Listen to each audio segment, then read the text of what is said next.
Chapter 27. Hutch didn't watch himself on the 11 o'clock news when he got home. He hadn't watched when he'd lost Game 1, and he wasn't going to watch when he saved Game 2 either. The ending was better this time, but it was the same deal as Friday night. No matter how many times he watched himself, the final score wasn't going to change. And the only reason he knew that the Post had called him Jeter Jr. in Saturday's paper was because Cody called and told him all about it, not even waiting until Mrs. Hutchinson drove them to practice. You really didn't look at the paper this morning? Cody said in the car. Scout's honor. Scout's honor, Hutch said. Cody, you went to exactly one meeting before you quit Boy Scouts. And no, I didn't look at the paper. Ask my mom. Connie Hutchinson said, He didn't even check the box scores today, which usually makes me take his temperature. All I can say is, they liked you a lot better today, Cody said. So did I, Hutch said. Mr. Cullen had said he wanted a short practice today, just so they wouldn't have nearly 2 full days to think about Game 3. No heavy lifting, he promised. Just some BP and a little infield. Tripp could do a little light throwing on the side if he wanted to, along with Pedro and Chris Mahoney. 1 hour to be together as a team before he gave them the rest of Sunday off. When they finished a few minutes before 2, they all sat down under the green canvas roof over the 5 rows of bleachers at field number 1 and swigged Gatorades and water as Mr. Cullen faced them.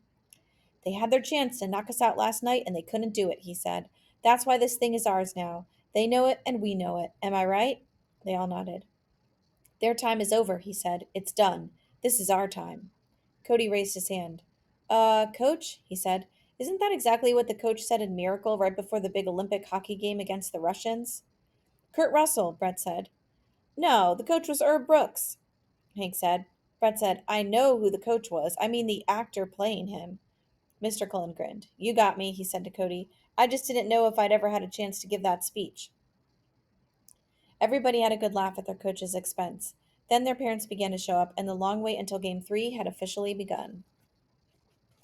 Early Saturday night, Cody had gone home after eating dinner with Hutch and his mom, Hutch's dad having had to make another one of his unexpected airport runs. Hutch's plan was to watch Sunday Night Baseball on ESPN, at least until his dad came home and reclaimed the living room and the couch. The Yankees were playing the Red Sox, which meant Hutch would get a chance to watch the real Jeter in action. Except he wanted to be in action himself. He knew he was only kidding himself if he thought he could hang around the house and relax and not think about playing Orlando in less than 24 hours. He needed to get outside, move around, even with Jeter on television, do some baseball things. He called Cody and asked if they could use his dad's key to the batting cage at Fallon Park, go hit some balls. I have played enough baseball this weekend, Cody said, and so have you. You can take one night off. I know I can, Hutch said. I just don't want to. Is it all right if I borrow the key? Cody said that he was acting like a crazy person, but yes, he could borrow the key.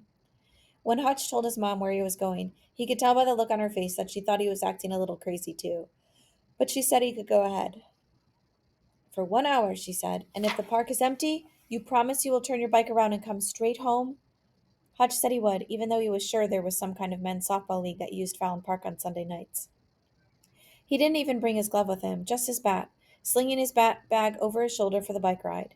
He ran into the Hester's house, grabbed the key from Cody, who told him he was crazy again, then rode the 20 blocks to Fallon for his own early batting practice 24 hours before the game. There was a softball game going on under the lights, just as Hutch suspected. Usually he would stop to watch any kind of game, but he only had an hour, so tonight he rode right past the big field at Fallon, past a couple of tennis courts, out toward the secluded spot behind the Little League field, where the lighted batting cage was nearly hidden by a cluster of palm trees. Before he got there, Hutch could hear the crack of the bat. Not an aluminum bat, a wooden bat making the sweetest baseball sound in this world. Except it wasn't a sweet sound tonight. It was the opposite of that to Hutch, because it meant somebody else with his own key had beaten him to the cage, on tonight of all nights. Hutch got off his bike, leaned it against one of the palm trees, and poked his head around it, curious to see who else wanted to come work on a swing on a Sunday night. When he did see, he couldn't believe his eyes. The guy in the cage was his dad. Hutch stayed behind the palm tree, not wanting his dad to know he was watching him. He still couldn't believe his eyes, that it really was his dad, taking his stance and waiting for the wheel with the balls in their separate holders to turn slightly toward him, then coming forward with his bat when the pitch was delivered, his swing looking as smooth and level as Darrell's.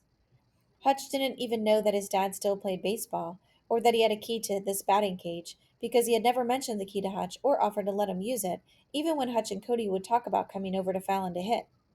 But here he was, as serious, standing in there waiting for the next pitch, as if he were the one getting ready to play the title game. As serious as if he were standing in there against a real fastball or curve. He wasn't wearing a helmet, which the sign outside Fallon Cage told you to do if you were going to use the ball machine. He just wore an old Braves cap. Hutch had never seen on him before. The A in white script, a dark blue cap with a red bill. His dad wore that and a gray sweatshirt with the sleeves cut off to the shoulders, showing off the ripped muscles in his upper arms. No batting gloves. Like me, Hutch thought. Bat held high. No flipping motions with the bat like you saw from some big leaguers, the ones waving the bat behind them as if they waited for the pitcher to pitch. As they waited for the pitcher to pitch. While Carl Hutchinson waited for the next pitch to come to him, he was almost completely still. Hutch had a clear view of his dad's face.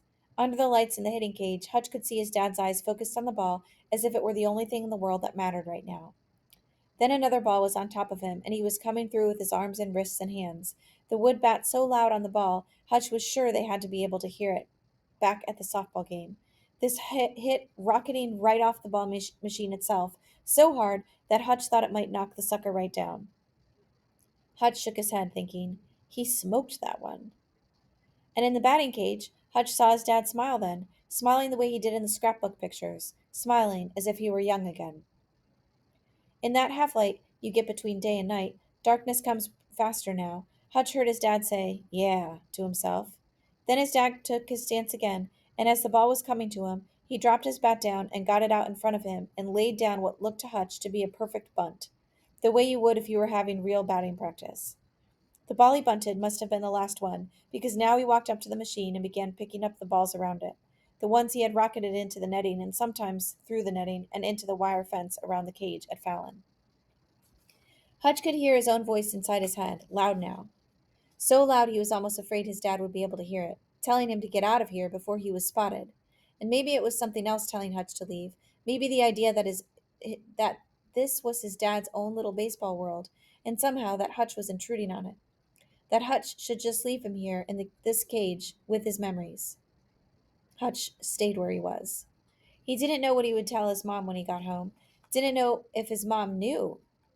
Didn't even know if his mom knew that his dad still came to the batting cages. Hutch hated to lie about anything and hated even the thought of lying to his mom more, but he could hear himself telling her that he'd changed his mind about Fallon, that he'd just decided to ride his bike around for an hour and start imagining all the good things that were going to happen to him in Game 3. Maybe there'd be enough truth in it, in what he'd tell her, that it would really qualify as a lie. It wouldn't really qualify as a lie. Or maybe this was something he could talk to his mom about, even if he had to swear her to secrecy about spying on his dad this way. Maybe she knew that this was another place his dad went to find peace, even if he was doing it in a batting cage, even if he was using baseball to find peace, when it was baseball that was supposed to have made him so torn up in the first place. And so sad. He remembered the other night when he had come downstairs and found the TV set on and the beer can on the end table, and he just assumed his dad had gone over to Emerald Dunes to walk around. But maybe Hutch had been wrong. Maybe watching the game had made him want to grab a bat and come here. One by one now, his dad placed the balls back into the pitching wheel, taking his time, as if he were enjoying even this part of the process. When he had the machine loaded up, he jogged back to pick up his bat and get back into his stance, as if he didn't want to miss a single pitch. "Bring it," he heard his dad say to the ball machine. Then he was bringing it again, never overswinging, never looking as if he were trying to jack one right through the chain link fence and out of the cage. He just stayed back, patient, the way the best hitters were, his weight back to start before he cleared his hips, sometimes keeping his head on the ball so long, or at least where the ball had been before he smacked it, that it looked to Hutch as if his head were still down when the ball was into the net. Hutch kept picturing the balls rolling all the way to an imaginary wall for extra bases.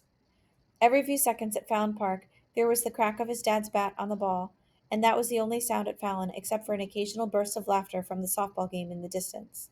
Hutch remained hidden behind the tree, just his head poking out, as he watched the boy and his dad come out with every swing. Finally, they were sharing baseball, even if only one of them knew it.